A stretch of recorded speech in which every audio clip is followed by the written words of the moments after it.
привет! И мы начинаем наш новый проект, где мы будем спрашивать разных людей о самом актуальном, самом насущном. И сегодня у нас в гостях музыкант, рэпер Миша Арчанга. Привет! Психоделист еще. Да. Психоделический анархист. Первый вопрос. Ты отучился на теологическом направлении в ВУЗе, и наверняка очень хорошо знаком с разными мнениями насчет креационизма и аспекта личности Творца. Так ли важна идея личности в понимании источника происхождения этого мира для тебя? Важно ли это? Как ты думаешь? Многие отрицают идею личности. В христианстве, например, все базируется именно Есть идее еще, Бога. насколько ты знаешь, трансперсональный путь такого мышления. И вот как ты вообще видишь вот эту ситуацию, возникшую в бытии? Я думаю, что для того, чтобы нам сфокусироваться на вот этом абсолюте, на Боге, он проявляет себя как личность, как не личность, как сверхличность. Наше понимание личности, оно базируется на наших человеческих вот этих представлениях. Типа вот набор привязанностей, набор ценностей, которые в голове у нас, мы считаем своей личностью. И мы пытаемся Бога померить вот этим пониманием, что вот это, типа он такая же личность, как мы. Но это выше, чем личность, выше, чем безличность. Это невозможно понять интеллектом. Но при всем при этом, пока мы находимся в личности, пока у нас есть какие-то привязанности, страхи, беспокойства, на мой взгляд, наиболее грамотный способ, действующий способ, это устанавливать с Богом отношения как с личностью. То есть это йога эмоций, бхакти-йога. И Бог, Он специально для нас проявляется в виде различных форм. И Он выше, сверхличность, поэтому Он может принять все от нас, в том числе личностные переживания. Да, поняла. Соответственно, встречный вопрос. То, что сейчас некоторые психологи, они хотят отказаться от концепта личности, от этого понятия вообще, потому что, они считают, что психика человека, она не целостна, и, соответственно, это какие-то разрозненные элементы, эмоции, явления. Так почему мы должны относиться к Богу как к личности, если мы сами не можем добиться вот этой целостности? Так. Хорошие вопросики, во-первых, хочу сказать. Во-вторых, скажу, как я понимаю, что наше понимание и отождествление с этой личностью, с этим персонажем, это такой очень интересный момент. Наша личность появляется в тот момент, когда мы начинаем о ней думать, когда мы, я такой-то или я сякой-то, хочу того. Когда мы о себе не думаем, тогда нашей никакой личности нету. То есть наша личность — это набор вот этих вот характеристик психики, набор привязанностей, набор вот этих механизмов, кармических обусловленностей, желаний, по сути. Но это на самом деле эго. То есть мы себя отождествляем с вот этим кармическим персонажем, то есть вот этим клубок кармы. И это просто временное тело. Мы себя отождествляем с вот этим временным набором желаний. Но пока мы тут, это очень высокий уровень святых, которые уже находятся вообще без эго. У меня лично есть и страхи, и глупости всякие в башке происходят, и все, что пока есть личность, есть лучший способ установить вот это трансцендентное состояние, это личностные отношения с этой личностью, то есть отдать все, что у тебя есть, все свои беспокойства, желания, страдания, любовь, все отдать этой личности, которая за гранью личности, не личности, которая все является всем, жизненной энергией. Нужно ли стремиться человеку, освободиться от этого отождествления себя с личностью? Или, как ты говоришь, что человек, он не может существовать без личности, соответственно, зачем нужно освобождаться от эго?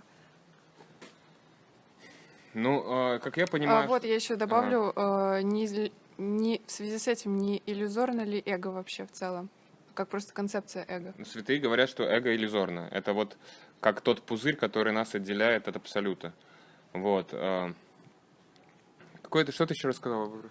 Ну, то, что все учения, они направлены на то, что человек должен освободиться от своего эго. А кто тогда будет человек? Как людям существовать без эго? Это же... Как я понимаю, что в этом мире мы все равно действуем через эго, как через инструмент.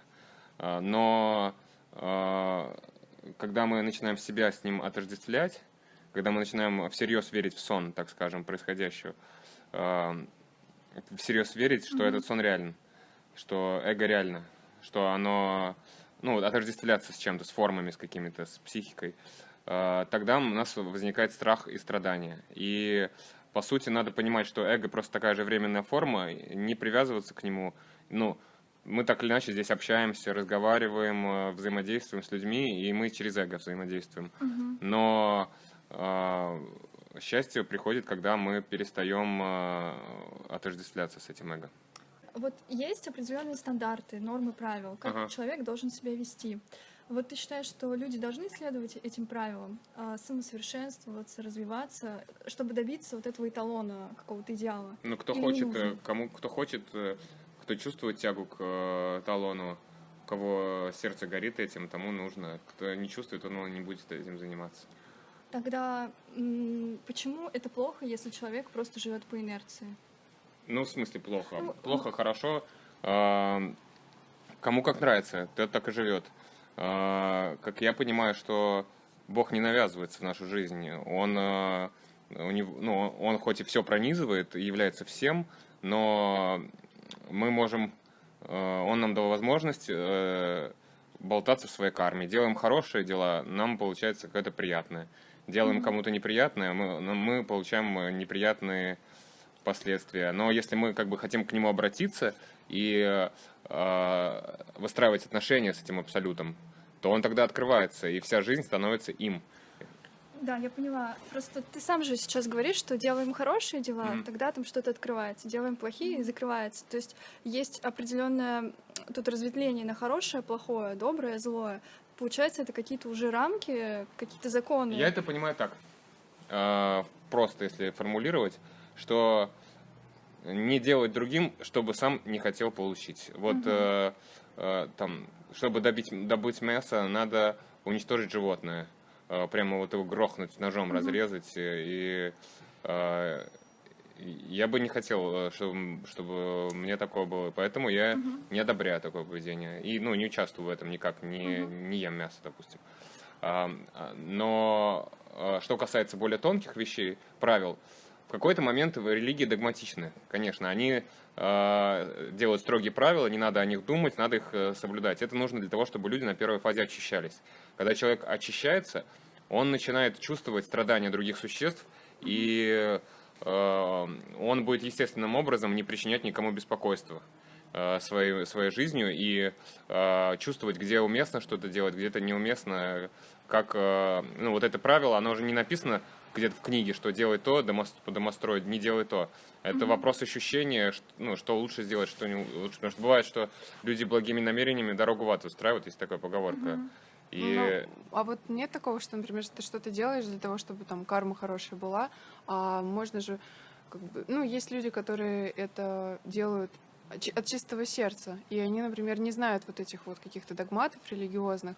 Что в этом случае лучше вообще, знать или не знать? Если как ради кармы, то это уже какая-то игра, да, что-то лицемерное что-то. Это называется, по-моему, карма-канда, когда человек делает хорошие дела, чтобы получить райскую жизнь себе. Но он все равно в ловушке вот этой желания райской жизни. По сути, как я понимаю, свобода — это бескорыстие. То есть делать вообще не для того, чтобы там себе что-то получить, а просто делать, потому что оно делается во благо всего мира. Это высшее, как я понимаю. Например, ты говоришь, что поступай так, как ты хочешь, чтобы другие поступали с тобой. Но вот если углубиться в этику, например, какой-то маньяк, он рассуждает, или садист, он хочет, чтобы ему причинили боль. Как таким людям быть? То есть, очевидно, что... это исключение из правил, скорее. Да. Мне тоже, кстати, кажется, что исключение. Но скорее. должны ли быть в таком случае какие-то правила, чтобы люди не делали, не совершали что-то? Да, называется Уголовный кодекс РФ. А мне кажется, и Окей. религиозные какие-то правила создавали для этого, чтобы люди как-то осознавали, что там насиловать кого-то, грубо Ну, говоря, просто любое нельзя. правило, даже Мясо там уголовный есть. кодекс РФ, это же как противоречие свободе, получается. Мы тогда опять ввергаемся. Свобода очень тонкий момент. Она может быть свобода для чего-то деструктивного или Мгм. свобода от чего-то деструктивного. Это очень слово Хорошо. многозначное. Вот. Если у человека ему свойственно причинять беспокойство другим и себе страдания, то это просто исключение случая. Он больной просто человек, ему надо серьезно вообще заниматься очищением, чтобы избавиться от желания причинять кому-то страдания. Вот. Ну И и себе в том числе, да, и кстати, тоже. себе в том числе. Это, Да. ну, как мне кажется, что себе, то и другим. То есть, если ты себе причиняешь боль, ты так или иначе такой негатив какой-то Мгм. в мир вносишь, вбрызг такой. Как ты думаешь, у большинства людей омраченное состояние сознания? Какое? Омраченное, Не знаю. депрессивное? Статистика Или есть наоборот, какая-нибудь? Кому как повезет встретиться. Мне встречаются нормальные люди, хотя большинство, конечно, они живут по инерции. Они живут туда, куда их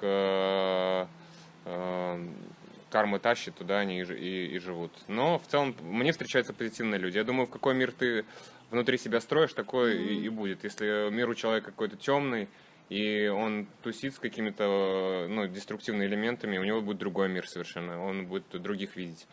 Да, кстати, это вот я хотела сказать, зависит ли это от внутреннего состояния людей, которых ты встречаешь. Потому что иногда бывает, что там у тебя какое-то другое мироощущение, и ты встречаешь там алкашей, они какие-то супер добрые, благостные становятся резко на твоих глазах.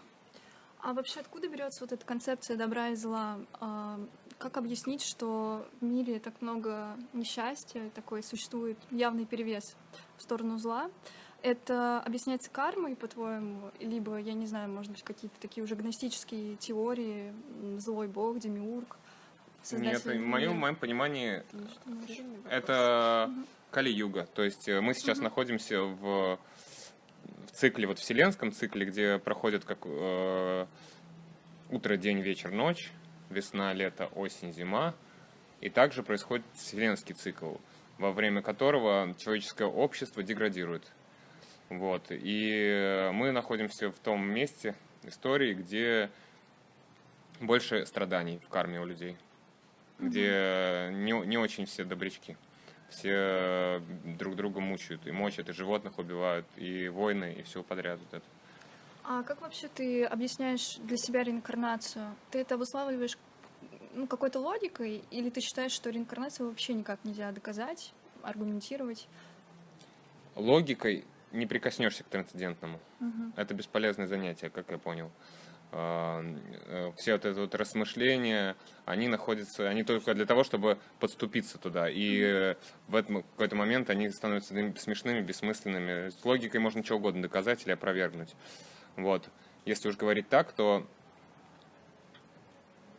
как вот мне говорил возвышенный человек, мы вечные существа, которые не рождаются, не умирают. Умирает, рождается только тело. Если ты себя считаешь телом, то ты рождаешься, умираешь. Если ты не считаешь себя телом, то ты не рождаешься, не умираешь никогда. А может быть, это не логика, например, а какое-то более структурированное восприятие окружающего мира, которое ты, например, из собственного эмпирического опыта извлекаешь или из каких-то своих собственных рассуждений, реализаций? Я думаю, что, не знаю, рассуждения нужны для того, чтобы в какой-то момент они остановились, чтобы соприкоснуться напрямую. Сами по себе рассуждения, это концепции, это чисто вот материальные, механические, вот эти вот, тонко-материальные, механические элементы. Бога невозможно загнать ни в какую концепцию. Он за пределами любых концепций находится. Не, я имею в виду скорее критическое мышление, когда ты там размышляешь, и у тебя какая-то там типа вспышка света, типа, это вот так вот. И, происходит остановка ума, как ты говоришь, вот. И, просто что-то более структурированное, как будто бы может привести к чему-то такому, какой-то вот такой интересной реализации внутренней. Наверное. Надо задумываться о том, кто ты, какие вот пришли мысли, к кому они пришли, что ты за существо, ты тело, ты психика, ты кто. Вот, как говорят, именно такое размышление. И как ты на него ответишь? То есть ты манус так отделяешь от Ты души, да? абстрагируешься Души. от психики, разделяешься с Мгм. психикой. Собственно, психикой. Ну да. Хотела у тебя узнать вот еще, происходила ли у тебя церемония второго рождения, и форсировано оно у тебя было ли, или все произошло в нужный момент и в нужном месте? И их было много ли вообще? Все происходит в нужный момент, в нужном месте, это милость Бога. Но про второе рождение не рассказывают. Это не та вещь, про которую можно вообще понять кому-либо, кроме как сам человек произошел. Второе рождение – это тайна. И для меня тайна, и для других. И это называется личный вопрос. Угу, хорошо. Ты в одном интервью сказал, что у тебя такой более поэтический подход к жизни, нежели философский. А можешь назвать своих самых любимых поэтов? И как ты считаешь, вот сейчас в 21 веке поэзия жива, или она уже невозможна в постмодернистском мире? Ну, мне нравится Иосиф Бродский, Егор Летов.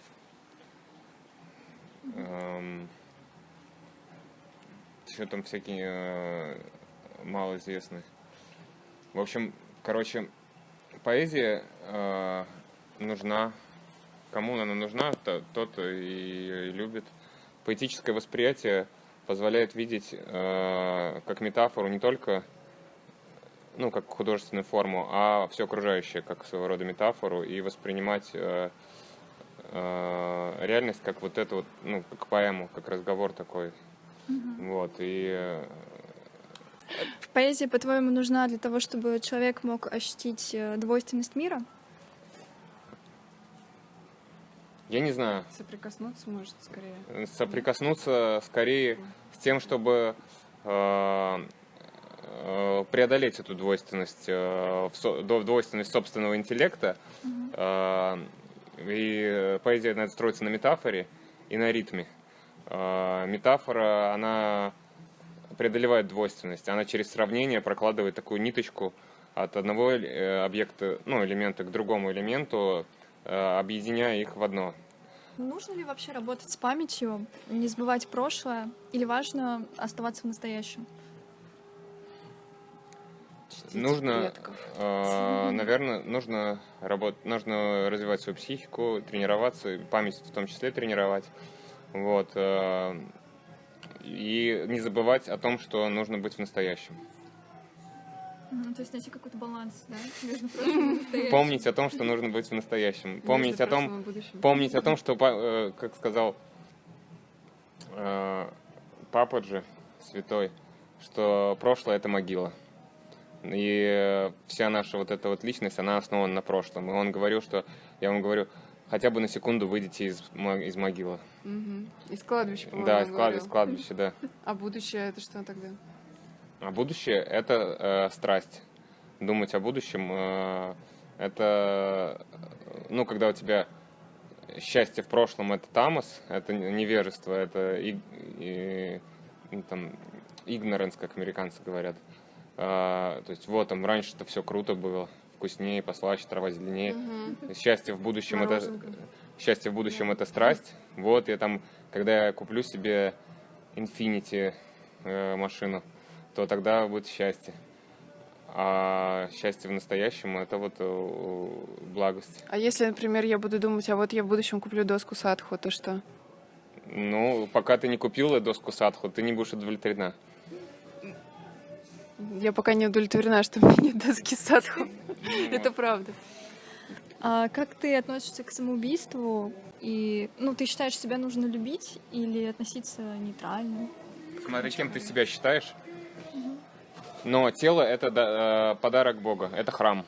Это имущество не наше, это аренда. У нас только есть возможность его пронести сквозь вот этот короткий промежуток времени и правильно его эксплуатировать и не причинять ему беспокойств. Правильно его кормить, заправлять, мыть, растягивать, и тренировать и все вот это. Так ты же сам говорил, что тело это не важно, особенно там в индуизме, что не нужно привязываться. Что я не это тело. Да, Я не это это... тело, но если тело находится в запущенном состоянии, то на психику будет также влиять это запущенное состояние, то, короче, тело — это храм Божий, в нем живет дух. И как относишься к храму, так вот надо относиться к телу, как я понимаю. Не мучить его. А можно вот Так, добавить... можно сейчас помучить, как бы разрушить храм, а потом в новый храм переехать. Дадут похуже. Это место, ну, тебе дали квартиру клевую, а ты ее все разнесла. Они тебе в следующий раз похуже тебе квартирку дадут. Не, смотря, вот есть же такая тема, что вот всякие садху в Индии, они, наоборот, свое тело прям вот добивают, запускают. Вот улам, например, тоже они вроде как себя... Ну, в общем, они делают такие... Там левой руки, например, те же акварики. Не-не-не, вот сейчас, подожди, скажу. Например, вот, насколько я знаю, вот улам, у них какая-то тема, что, например, ноги должны быть в холоде, а это вроде как наоборот вредно, а голова в тепле. В общем, у них там наоборот, что приводит к какому-то более тяжелому состоянию, но при этом раскрывают там энергетические каналы. То есть, наоборот, что-то связанное с запущением тела. И вот так хоря, то, что ты тоже говоришь, там обмазывание, ну, в общем, всякие не нечистоты, но какой-то преодоление, антисанитарный отвращение. стиль жизни. Я То думаю, что... Да, я понял мой вопрос. Да. Себя по другим мерить вообще нет никакого смысла. У всех там святых есть свои особенности. И то, как они практикуют, это их дело. И имитировать их вот эти внешние штуки, ну, мне кажется, бессмысленно. Они сами лучше знают, почему они так себя ведут. Есть аскеза в невежестве, есть аскеза в страсти, есть аскеза в благости. Вот. А в невежестве это как? Ну, я думаю, что это не аскеза, это просто когда человек себя разрушает всем подряд. Он себя там, ну, наносит член вредительства.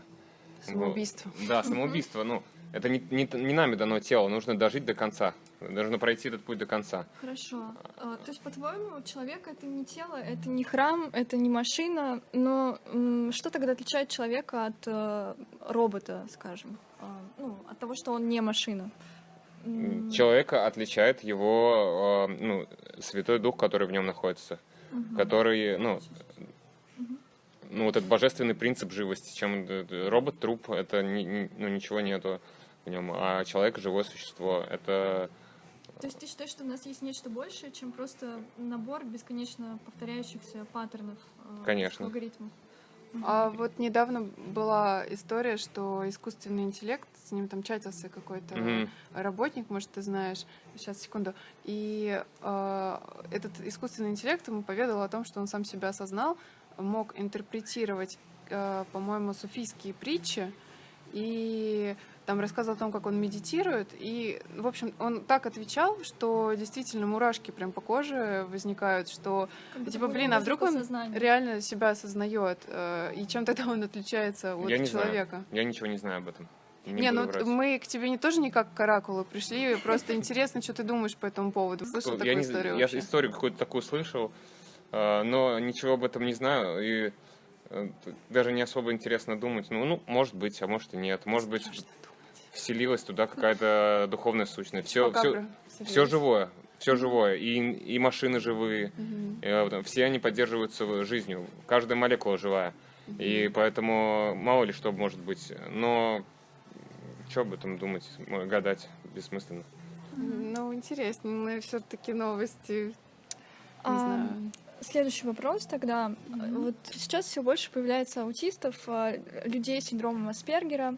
И как ты думаешь, это какой-то определенный результат эволюции, то, что эволюция считает, что миру необходимы такие люди, субтильные личности.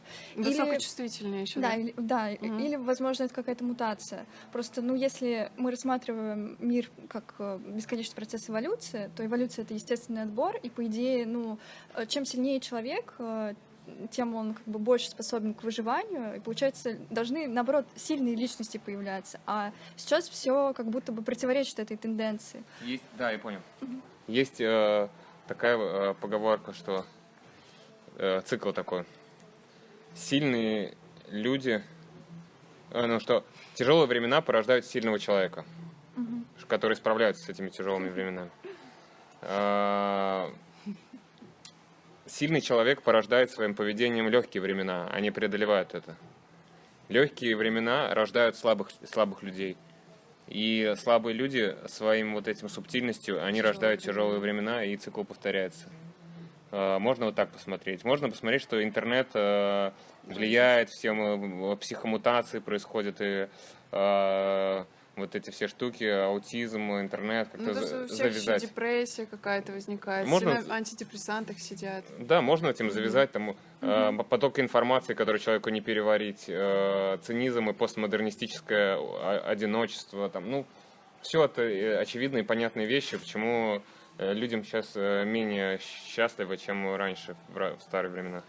Вот у меня вот этот вопрос, как раз он связан с тем, что у меня в другое русло идет тема, что вот эти высокочувствительные люди, они как раз интуитивно приходят к тому, что, ну, типа, не надо кого-то напрягать, я не буду кому-то делать зло. Но я просто так замечала, что молодые люди, они действительно, ну, понимают, там, выкупают, что родители, например, они там, ну, на красном уровне спиральной динамики какой-то находятся, там, с агрессией, а потом, типа, муж орет там на жену, жена на мужа, а потом они в церковь идут, молятся. Мне кажется, я понял этот вопрос. Да, и они перестают там есть мясо, ну, вот это все. Короче, нет худа без добра, и это вот явление многофакторное, что вот новые люди, они, может быть, более тревожные, чем раньше, более такие поверхностные в плане, ну, типа, эрудированные, но поверхностные. Но при этом среди них они мягче. Они не милитаристы. Да, кстати, они мягче, чем те, которые были раньше. Раньше, вот я помню, ну, были люди, которые прямо жесткие, агрессивные, да. И вот в такой форме у людей как бы развита субординация. А как ты к субординации относишься, к власти? Это нужно, необходимо? Это свойственно природе? Или ты, наоборот, считаешь, что от этого надо избавиться? Какой-то управленец, который за всех все решает. Я в этом отношении... Мне близкая позиция, озвученная Кришной в Бхагавад-гите, которая звучит, что есть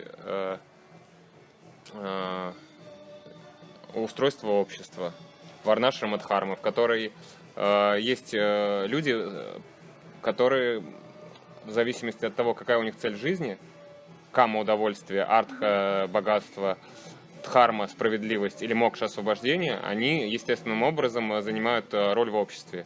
Что для трудяг, для обычных, они работают, выполняют тяжелую работу, им за это получается кама — удовольствие.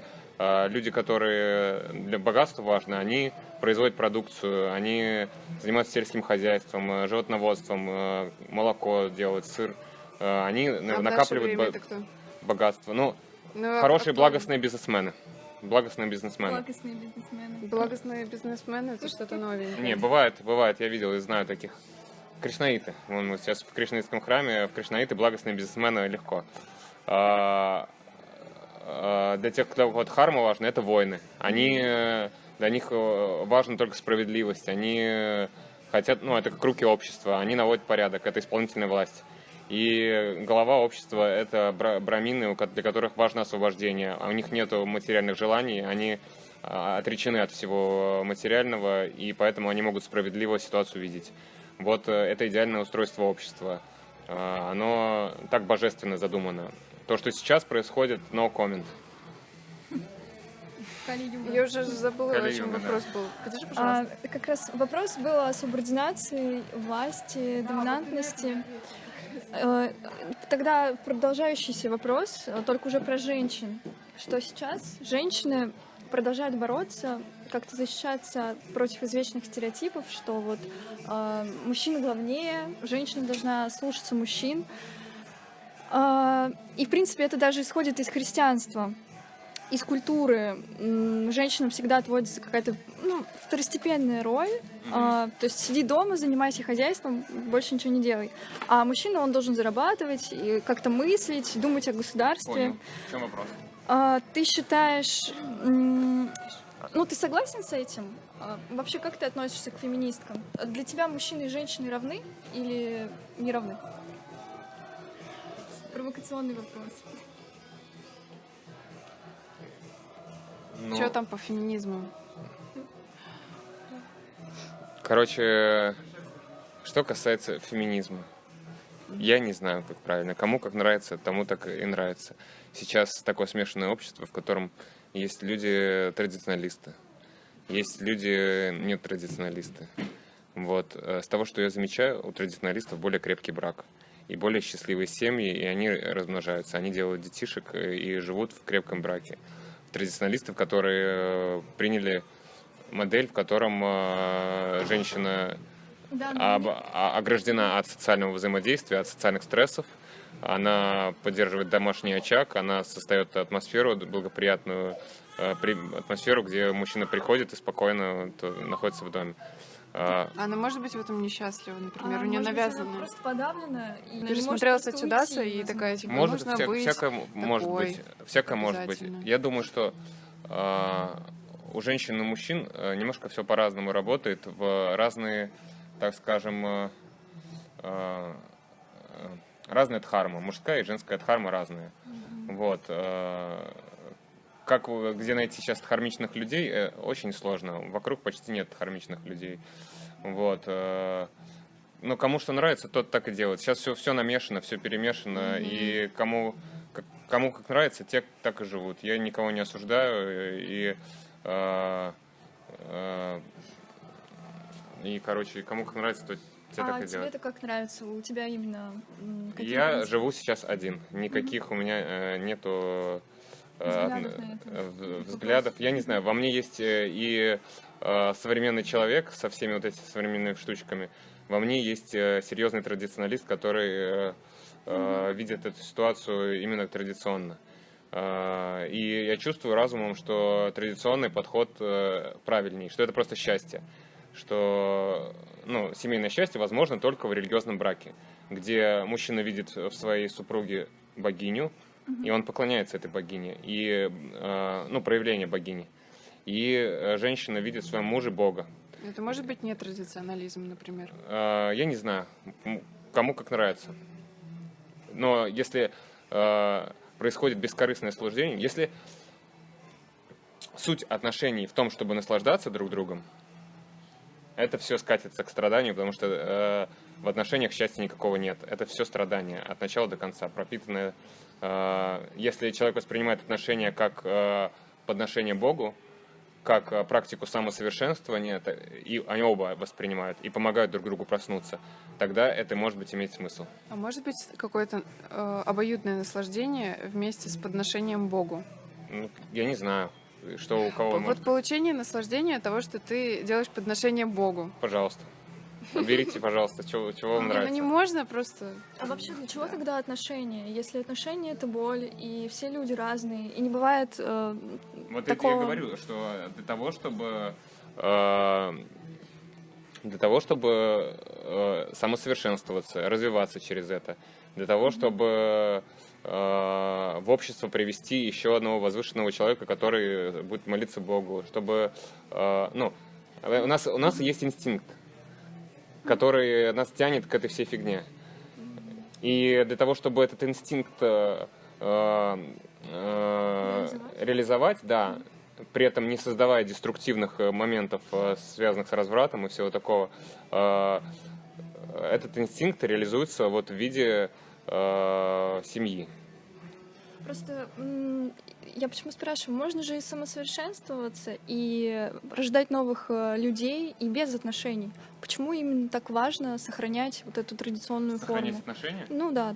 Я думаю, что женщине с ребенком одной тяжелее, чем если бы о ней заботился мужчина и защищал их от финансово, психологически от страданий, беспокойства. Не, Нина, наверное, имела в виду, что люди не традиционалисты, но при этом они как бы тем же самым занимаются, той Ну, же самой семьей. Ну и ладно, отлично. А про феминизм-то что, он в итоге полезен, не полезен обществу? Кшатрия, браминов. Я не знаю, что вы имеете под феминизмом, они всякие разные бывают. Я думаю, что Есть какой-то неполезный феминизм, например? Мы конкретно за равенство женщины и мужчины. хорошо, мы все равны перед Богом. Но когда мы выходим, разотождествляемся с телом, мы уже не женщины, не мужчины. Вот.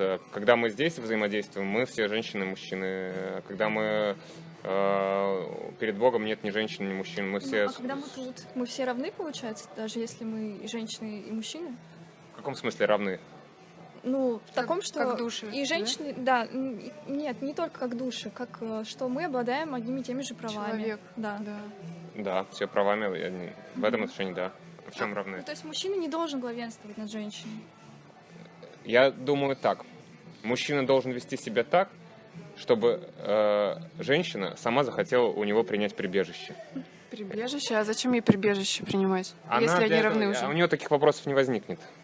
А это все, если мужчине нужно вести себя так, быть достойным, сильным, смелым, веселым, чтобы женщина сама захотела его как-то порадовать, быть с ним и все такое. И прибежище, это значит, что мужская психика более стабильная, простая, примитивная, и он меньше подвержен беспокойствам. Женская психика более такая вариативная, и ей легче загнаться. Женщины, они, что-то сегодня у Юнга слушала, что они более социализированы, например. Что им легче вот эти выстраивать контакты и лучше людей, например, понимать. Есть преимущество в женской форме, есть преимущество в мужской форме. Я в этом не очень хорошо разбираюсь, но я знаю, что если быть нормальным мужиком, у тебя все будет нормально. Ну, не все же мужчины могут позволить себе как-то финансово обеспечивать семью. Некоторые мужчины, они очень женственные сами по себе, и как тогда... Тренируйся, братан. А если, например, мужчина... Блин, это же какая-то пошла викторина. Ну, по убеждению. Я не знаю, вопрос вообще подходящий. Ну вот, например, шактизм у мужчины, он приводит, например, же к тому, что он, скажем, в себе какую-то женственность правильную находит?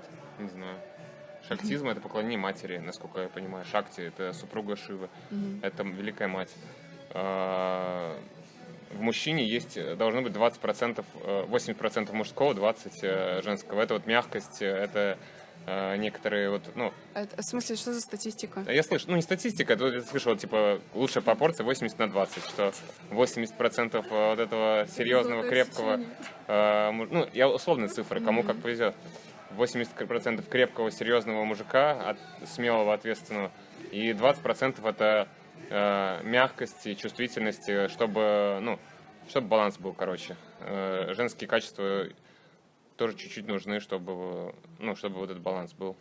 Чтобы не быть... А женщине нужно иметь мужскую 20%? Наверное, с таким же, наверное, чтобы она не была просто как цветочек, который снесет ветер, а чтобы она могла, если что, в трудные времена и собраться, помочь. Мы говорим о очевидных вещах каких-то таких. Мне кажется, что 100 на 100. 100 того и 100 другого. Ну. А вот мне мысль просто такая возникла, что если вот феминизм, вообще возникающие вот эти,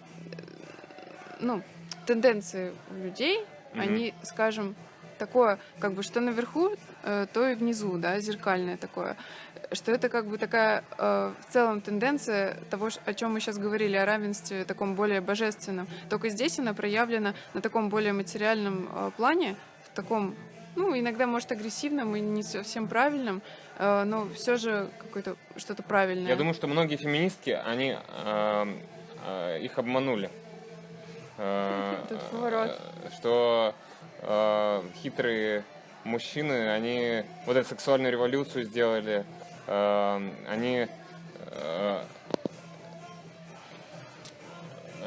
что они, женщины, столкнулись с вот этими вещами, которые причиняют ей страдания, с вот этими всеми... Ну, женщина может быть шахтером, если у нее сильное желание есть. Но будет ли она счастлива, если она работает шахтером? Нет, В очень редких случаях. Если... Но не, это Научные как доказательства разница же. того, когда, например, сравнивали различные деревни, вот, ну, сейчас, я не знаю, в Мексике, по-моему, есть деревни, где еще люди на первобытном уровне, можно так сказать, и там проводили исследования.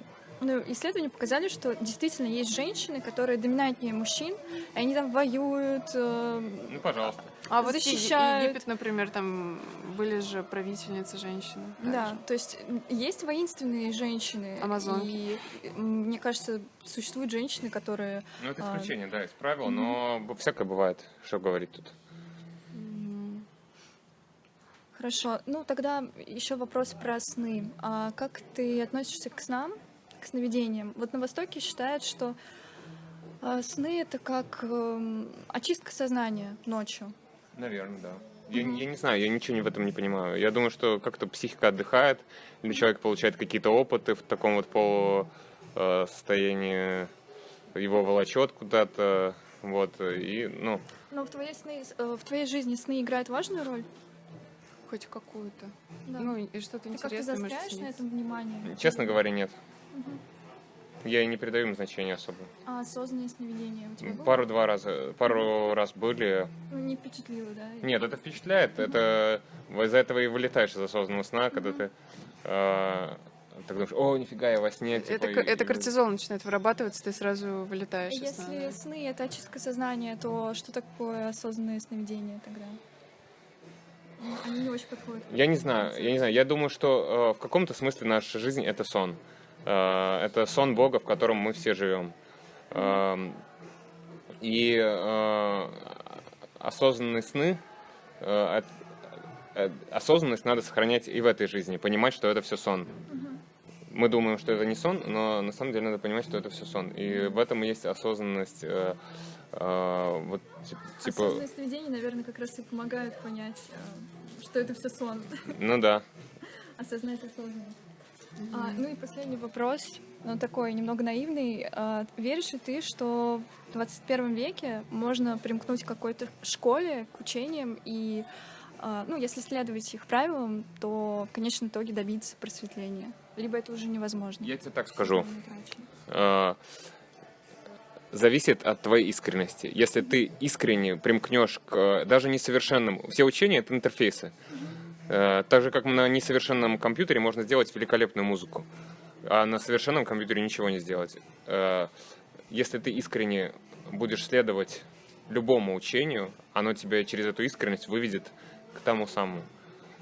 Если ты будешь с гордыней и с корыстью следовать какой-то самому возвышенному учению, ты ничего не получишь и не продвинешься нисколько. Вопрос только в искренности. И учения нужны, потому что все равно, ну, ты не можешь... нужно какие-то все равно опоры концептуальные для того, чтобы... Нужна традиция. Вот как, по-моему, Александр Гелевич Дугин говорил, что нужна традиция. Когда у философа, он, когда вот понимает, он примыкает к какой-то традиции, потому что без традиции нету фундамента, вот так скажем. Да, но сейчас же все традиции, они уже искажены и Не подвергнуты все, разным Они изменениям. могут спекулятивно Да. использоваться еще. Если человек сам хитрый, он встретит хитрую традицию. Если он искренний, его выведет к искренней традиции. Есть святые до сих пор, есть последователи, есть цепочки передач святых. И я сам встречал в своей жизни святых людей, и они меня очень сильно... Ну, они, собственно, меня и спасли от того, чтобы в ловушку этой жесткой находиться. И поэтому надо искать искренне, и тогда вы вам встретится святой человек по-настоящему. Вот, и сейчас все есть, сейчас даже больше возможностей, чем раньше, потому что у нас есть интернет, и мы можем изучать гораздо шире. Раньше, чтобы там поговорить с каким-то учителем, нужно было там полгода ехать куда-то в горы, встретить его, он тебе скажет: вали отсюда. Ты не проходишь. Ты не проходишь, да. А сейчас мы можем изучать разные совершенно традиции, находить то, что ближе нашему сердцу, и практиковать. Самое главное — это искренне практиковать то, что ты нашел, и тогда все это выведется. Вот я так понимаю это. Да, ну классно. То есть ты допускаешь такой шанс, что просветление возможно. Главное, если вы искренне стремитесь. Да. Это ради чего мы вообще здесь родились в человеческом теле, получить просветление, потому что все остальное это есть сон. Это внешние объекты, все это есть сон. Мы родились в человеческом теле, это редкий дар. И задумываться об истине в человеческом теле это еще более редкий дар, это огромное везение. И желание практиковать – это и есть милость Бога. Вот это усердие – это и есть милость Бога. Вот люди думают, где милость Бога? Желание практиковать, желание стремиться к истине – это и есть милость Бога. Вот я так понимаю, это так работает. Ну и мы как-то все о философии. Можно тогда последний вопрос про творчество. Расскажи, что ты планируешь в будущем? Как ты сейчас вот, оцениваешь свой творческий путь? Есть ли у тебя какие-то проекты, идеи? Всякого полно. Всякого полно. О планах я решил больше не зарекся говорить. Есть некоторые идеи, в какую сторону я хотел бы развиваться. Ну, то есть ты не теряешь вдохновение, да? Нет. Супер. По милости Божьей. Класс. Ну все, тогда можем на этой ноте завершить интервью. Спасибо Всё. большое Спасибо. за ответы. Было Все. классно. А вопросы отличные, мне нравятся. Держа в руках часы и календарь, я в будущее втянут, как Россия, и прошлое кляну, как нищий царь. Я больше мертвецова смерти знаю, я из живого самое живое. И, Боже мой, какой-то мотылек, как девочка, смеется надо мною, как золотого шелка лоскуток.